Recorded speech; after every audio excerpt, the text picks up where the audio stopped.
Good morning. We are here with Dave Rendall, who's the author of the book, The Freak Factor.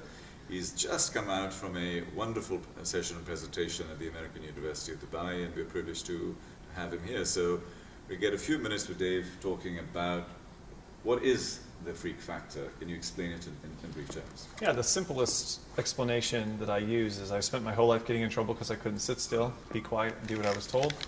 Now I get paid to stand up and talk and run my own business. So I realized, I think much too late, unfortunately, or I wish I would have learned it sooner, that my biggest weaknesses were also strengths. The things that people were trying to stop me from doing were the very things that I should be using to be successful. And I started wondering, is that true for other people? And I started finding examples and stories of it sort of happening everywhere. I developed an assessment to show people the connection between their strengths and weaknesses, wrote the book, and now I travel around the world sharing that story because it's done so much for me. I know it has the potential to do so much for other people. In this part of the world, the word failure is a huge stigma, and we just don't know how to handle it, we just don't know how to deal with it. Yeah. How can you advise us in terms of failure and discovering ourselves in that process? I think there's two parts of that. One is failing on purpose at things that oftentimes other people have set as goals for us. You shared a little bit of that with your story earlier, that somebody says, I want you to be an accountant or a doctor, and you decide, I'm going to fail in their eyes because that's not who I am, right? Those aren't my strengths. So I think that's one way to look at failure. Another way to look at failure is to recognize that sometimes failure is teaching us a lesson. And it isn't the lesson people think the most often. We've heard, if at first you don't succeed, try again. Sometimes failure is telling us this isn't our thing. This isn't the area where we're going to be successful. You talked about how you did on the exams. It wasn't I guess I should double down and try harder. It was, I guess I need to move in a different direction because this isn't me. So I think that's a lesson we can learn from failure as well, that failure doesn't mean we're a terrible person. Failure doesn't mean we're worthless. Failure is oftentimes just a lesson guiding us down a path and showing us that the path we were on, at least right now, wasn't quite right, and sometimes we need to move in a different direction.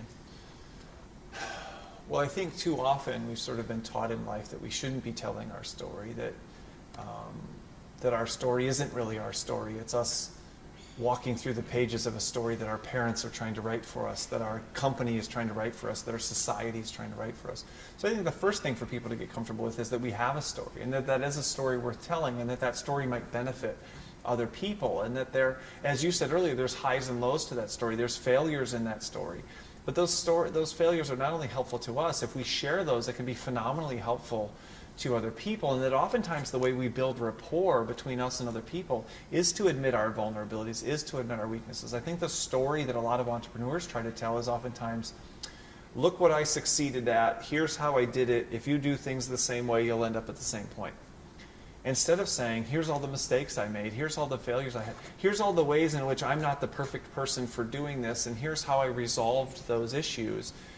Here's some of the pain that I've experienced. Here's some of the difficulties that I've had. That really draws people in. People want to hear those kinds of stories, but we oftentimes tell stories where we're the hero and we always win and we never lose and we always come out on top, and no one wants to hear those stories.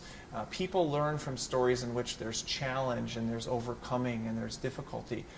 And authenticity, I would say. Yeah, well, and that's the authenticity, to be able to say vulnerability and weakness and those kinds of things, instead of thinking, sanitizing the story and making it just a success story. We think those are the stories people want to hear, but that's oftentimes not the whole story. So I think that would be part of it, the authenticity to tell the whole story. And that's one thing I've gotten really comfortable with. Most of my jokes, most of my stories, most of the things that people laugh at are actually things that are wrong with me. My arm doesn't work. It's been damaged in multiple ways. And I tell these stories and people laugh, but they also say, you know what, I'm not perfect either. And Dave's not perfect. And he's not up there trying to sell me perfection. I have weaknesses, Dave has weaknesses, he's someone I can believe in. This is a story that might apply to me.